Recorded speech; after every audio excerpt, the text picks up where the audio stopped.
आजच्या परिपाठाअंतर्गत पुस्तक परीक्षण हा विषय घेऊन येत आहे. मी वाचलेल्या पुस्तकाचे नाव आहे अलोक. याचे लेखक आहे आसाराम लोमटे. मित्रांनो, या पुस्तकाची पृष्ठसंख्या आहे 182 व याची किंमत आहे 250 आणि या पुस्तकाचं प्रकाशन केलेलं आहे शब्द पब्लिकेशन.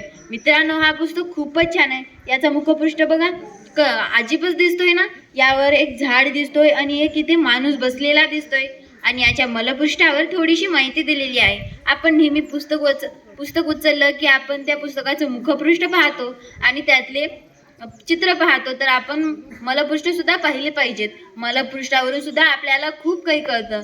मित्रांनो, यामध्ये काही कथा आहेत. पहिली कथा आहे चिरेबंद, दुसरी आहे ओझ, तिसरी आहे खुंदळण, चौथी आहे कुभांड, पाचवी आहे जीत, सहावी आहे वळण. मित्रांनो, या सर्वांमधली मला जीत ही कथा खूप आवडली. त्यामध्ये जीत कशी भेटते आणि आपल्याला त्यामधून खूप काही शिकायसारखं आहे. जसं की पहिली कथा आहे चिरेबंद. यामध्ये चिरेबंद वाडा होता.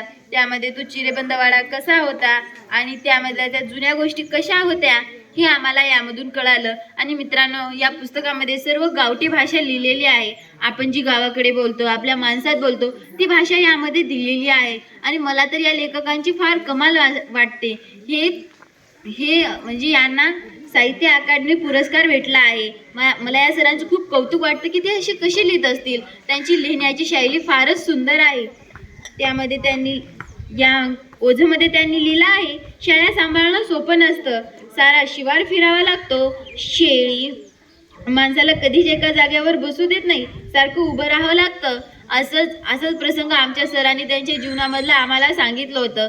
तसंच शेळी या पुस्तकामार्फत आमची फार जवळची झाली आहे. आणि गावाकडे शेळ्या असतात, त्या सांभाळणं काही सोपं नसतं हे यामध्ये दिलं आहे. आणि मित्रांनो, हा पुस्तक खूपच छान आहे. यामधली जी शैली आहे ती फारच सुंदर आहे. हे वाचताना आपल्याला फारच मज्जा येते. आणि यामधल्या ज्या कथा आहेत ते फारच सुंदर आहेत. तुम्हाला वाचताना कळेल की यामध्ये किती सारं काही लिहिलेलं आहे. यामध्ये डोक्यात काही तुंबलेलं असेल तर बोलणंही तुटक येतं. आपल्या डोक्यामध्ये काही विचार असतील, आपल्याला जर काही आपण विचार करत असू तर आपलं बोलणं सुद्धा तुटक येतं. म्हणजे आपण एखाद्या माणसाशी बोलत असू तर आपण ते लवकर उरकतो. तसंच मित्रांनो, आपल्याला या पुस्तकामधून अशा वेगवेगळ्या गोष्टी शिकायला भेटतात, जी शब्द आपल्याला माहीत नसते. आपल्या गावाकडचे शब्द म्हणजे आपली मराठी भाषा आहे, त्यातले शब्द आपल्याला फारसे माहीत नसतात, तर आपल्याला या पुस्तकामधून ते शब्द कळतात. म्हणून मित्रांनो, आपण हे पुस्तक वाचलं पाहिजे.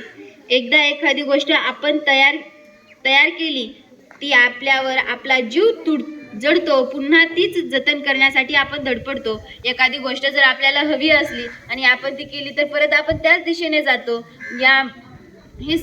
हे सत्य घडलेली घटना आहे. आपल्या जीवनात सुद्धा तसं होतं. म्हणून आपण यावर विचार केला पाहिजे. आणि घशाची गती मंदावली, गिरणीत दळण अडकल्यासारखं झालं.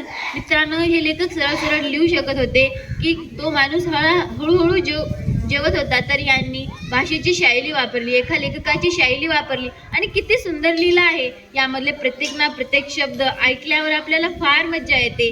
आणि यामधले प्रत्येक शब्द आपल्या हृदयात राहतात. म्हणून तसंच एक वाक्य आहे, झोपीत अंगावरचं पांघरून कुणीतरी खसकन ओढावं तसं त्याचा चेहरा झाला.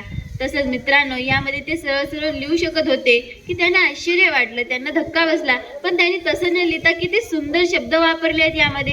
तसंच मित्रांनो, हा पुस्तक खूपच सुंदर आहे. तुम्ही सुद्धा नक्की वाचा. हा पुस्तक आपल्या हृदयाला भेटतो, आपल्या मनामध्ये एक नवीन विचार निर्माण करतो हा पुस्तक. आणि मित्रांनो, हे लेखक खूपच भन्नाट आहे. यामधल्या प्रत्येक कथा आम्हाला फार आवडल्या. कुभांडमध्ये कसं कुभांड रचलं होतं, अशी वेगवेगळी कथा यामध्ये दिलेल्या आहेत. आणि टिचरी गोटी, घरनिग्या, हे सर्व काही शब्द आम्हाला नवीन ऐकायला भेटले आणि ते वाचताना आम्हाला इतका आनंद झाला की असे सुद्धा शब्द होते आमच्या मराठी भाषेत. पण आता मराठी भाषा किती बदलली आहे. तीच पहिलीची भाषा आम्हाला या पुस्तकामधून पाहायला भेटली. आणि खेड्यातल्या पुरीचं आयुष्य म्हणजे चिखलाचा डेरा. एखादा त्यात फसला फसल्यावर वर निघण्याची धडपड करायची तर माणूस अधिकच खोल काळात जातं. हे किती सुंदर वाक्य आहे आणि किती चांगल्या प्रकारे यामध्ये लिहिलं आहे. तसंच मित्रांनो, या सर्वच कथा खूपच छान आहेत. मला यामधून असं शिकायला भेटलं की आपण सुद्धा लिहू शकतो आपल्या जीवनामध्ये. म्हणजे आम्ही हे पुस्तक वाचत असताना राजकारण काय असतं हे आम्हाला यामधून कळालं. आणि मित्रांनो, तुम्ही हा पुस्तक नक्कीच वाचा. यामधून आपल्याला खूप काही शिकायसारखं भेटतं. म्हणून मित्रांनो, तुम्ही हा पुस्तक नक्कीच वाचा. धन्यवाद.